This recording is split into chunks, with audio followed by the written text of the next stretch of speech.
श्री गोपाळ कृष्ण भगवान की जय। लीळा नंबर 467। शूद्रा नदीत पूल उभारणी। बाईसा नांदोऱ्याला भिक्षेला जात असे। रस्त्यात शूद्रा नदीत चिखल होता, तेथे बाईसाचे पाय चिखलाने भरत। मग सर्वज्ञ पूजा वसर झाल्यानंतर शूद्रा नदीवर गेले।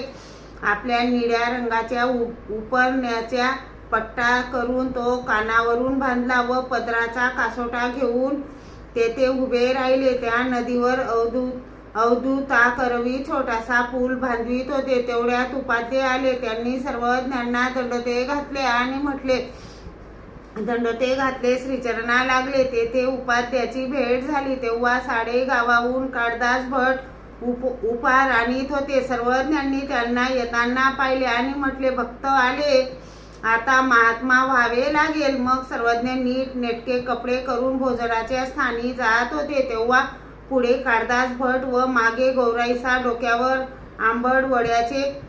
आंबड वड्याचे मडके घेऊन येत होती। सर्वज्ञांना पाहण्यासाठी तिने वर दृष्टी केली, त्यामुळे अडकडून पडली। मडके फुटले, वडे जमिनीवर पडले। तसेच फुटक्या मडक्यात भरून एका बाजूस ठेवले, वरून कपडा झाकून ठेवला। तेवढ्यात सर्वज्ञ मुक्कामाच्या जागेवर आले।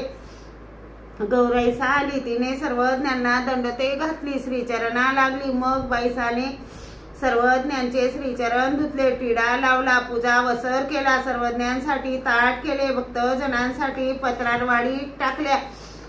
तेव्हा सर्वज्ञांनी विचारले, पलीकडे काय आहे? बाईसाने म्हटले, जीजी, हे आंबड वड्याचे मडके।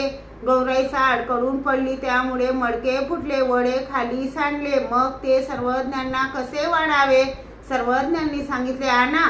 मग बाईसाने सर्वज्ञांच्या ताटात वडा वाढला, नंतर सर्वांच्या पत्रार वडीवर वाढले। सर्वज्ञांचे जेवण झाले, गुन्हा केला, पानाचा विडा घेतला, थोडा वेळ विश्रांती घेतली, मग उठले। सर्वज्ञांनी म्हटले, आता आपण नांदूरला जाऊ। तसेच सर्वज्ञ निघाले। श्री गोपाळ कृष्ण भगवान की जय।